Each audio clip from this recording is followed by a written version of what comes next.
Welcome back to the conversation on News Central Television. President Bola Tinubu has exempted the boards of the National Drug Law Enforcement Agency, NDLEA, and the National Agency for Food, Drug Administration and Control, NAFDAC, from the dissolution of federal government parastatals, agencies and institutions. The Secretary to the Government of the Federation, Senator George Akume, clarified this exemption in a statement issued in Abuja. The dissolution of the boards was announced by Tinubu on Monday, but the NDLEA and NAFDAC boards are excluded from this decision. The dissolution does not affect boards, commissions and councils listed in the third schedule, part 1 of section 153 of the Nigerian Constitution. The President has directed that all matters requiring board approval should be sent to his office through the respective permanent secretaries until new boards are constituted. The chief executive officers of the affected organizations should refer matters to the President through their supervisory ministries and offices. Now, join us this evening to discuss this. We have Biodun Sowunmi, a public affairs analyst, who joins us from Nigeria's commercial capital, Lagos. A warm welcome to you, Biodun, and thanks for joining us on the conversation. Thank you for having me. Now, Biodun, what do you think President Bola Tinubu's decision to exempt the boards of NDLEA and NAFDAC from the dissolution of federal government boards tells us about his priorities and strategic considerations? Can you also provide insights into the roles of the NDLEA and NAFDAC that might have warranted their exemption from the board dissolution? Well, yeah.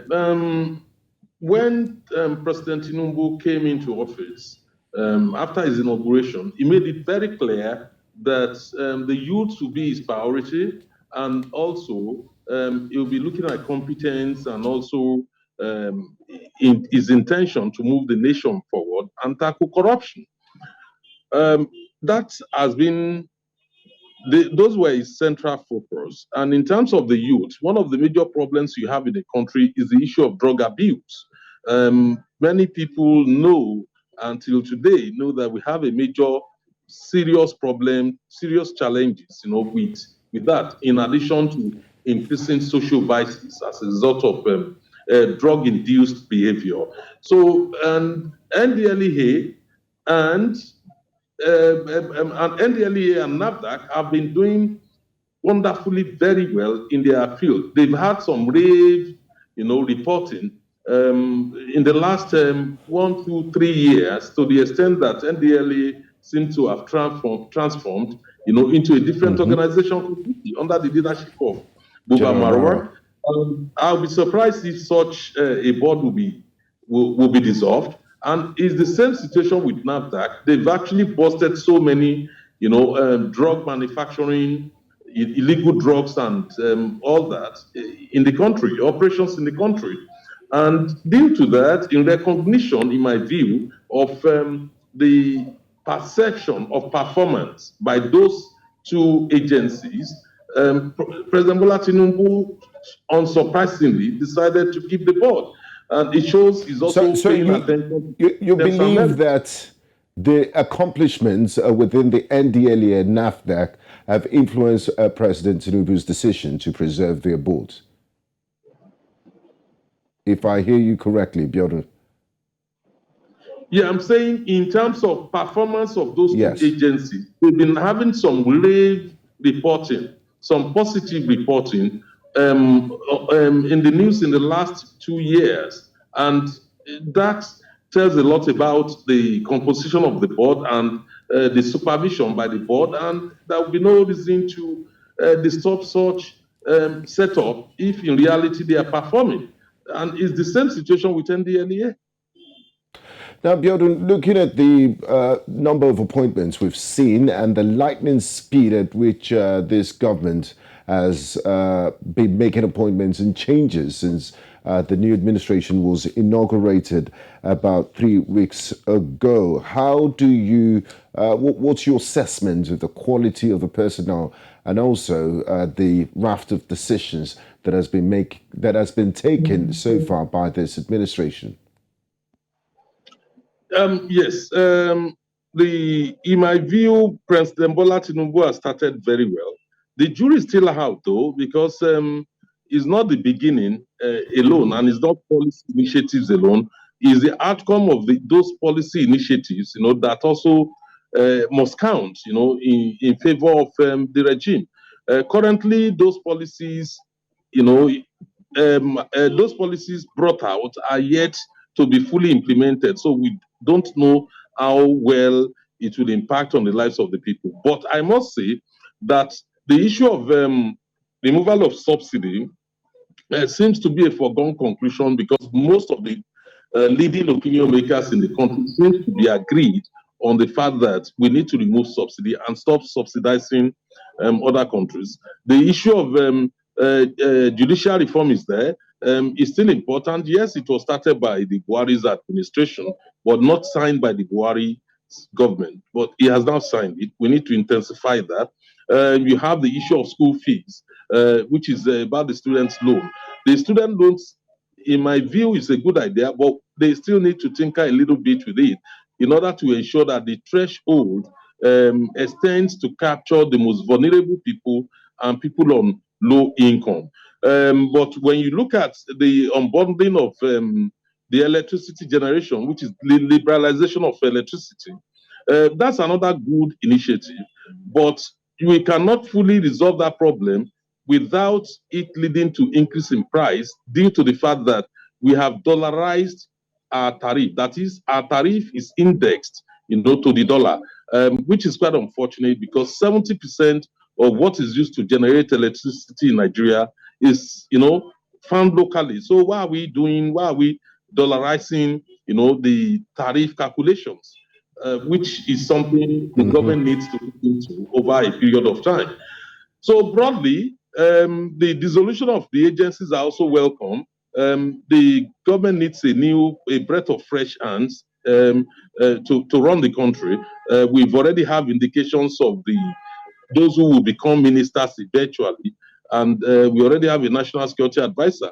Service chiefs have been changed. So it's time to roll on with the issue of tinkering with the security architecture, and then dealing with the security challenges the country is facing, while at the same time, we need to deal with the economic problem. So I hope within the shortest possible time, probably within the next 2-3 weeks, the regime will unfold its own ministers' list, pass it on to the National Assembly for approval. But so far, so good. But it's not yet Uhuru. We still need. And from what we've seen so far in the quality of the appointments we've seen, what sort of ministers are you expecting? Because politics is a different kettle of fish. Some ministers are appointed because of the roles they played in the electioneering campaign, the amount of votes they got, and also on the other side, you want technocrats, people that are competent, that will be able to carry out your programs and policies. So from his antecedent as the governor of Lagos State, and from what we've seen so far, what sort of makeup are you expecting from the ministerial list?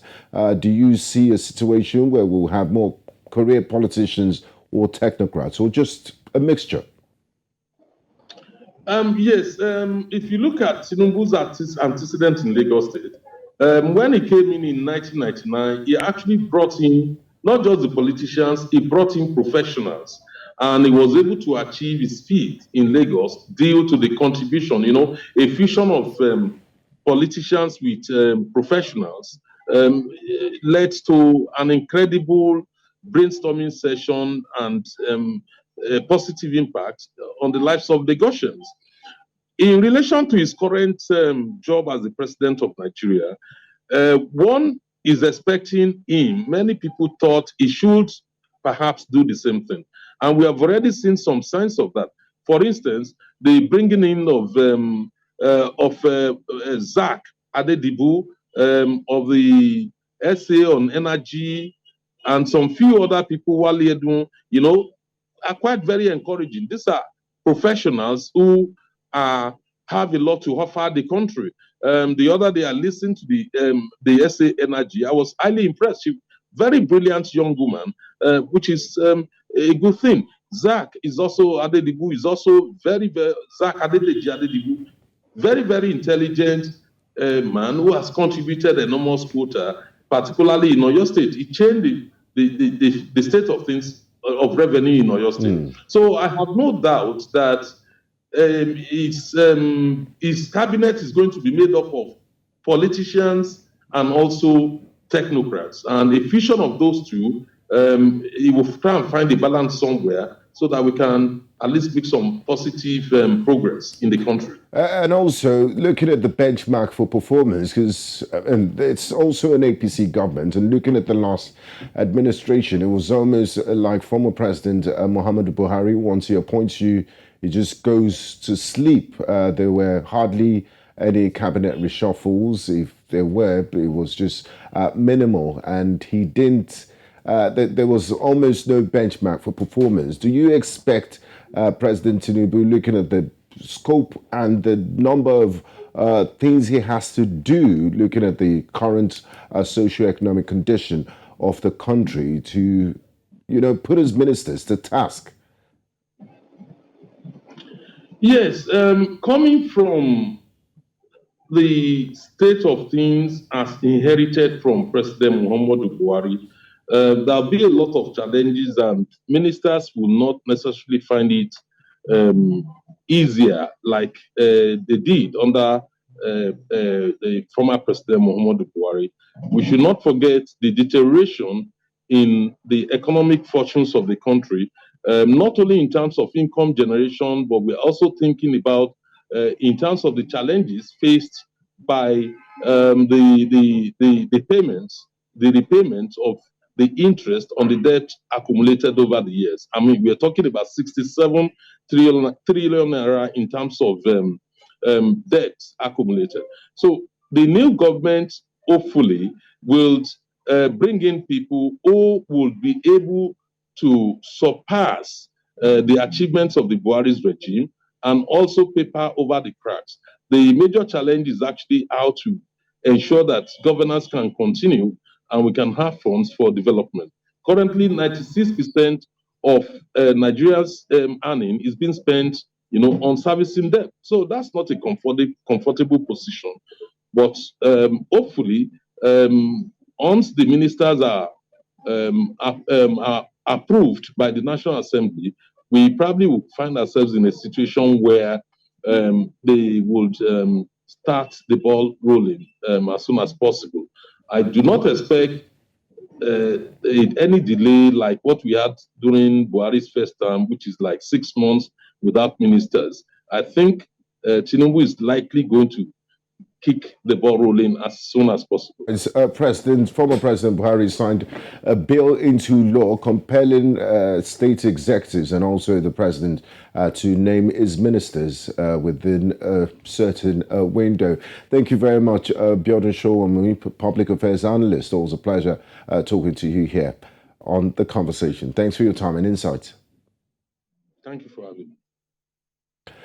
That's it on The Conversation for today. In the first half of the program, we did look at the upcoming elections, presidential and parliamentary elections happening in Sierra Leone this Saturday. We just concluded a conversation on the presidency dissolving parastatals and exempting NAFDAC and the NDLEA. Thank you very much for being a part of the show. I'm Benga Borough. I'll see you next time on The Conversation. Bye-bye.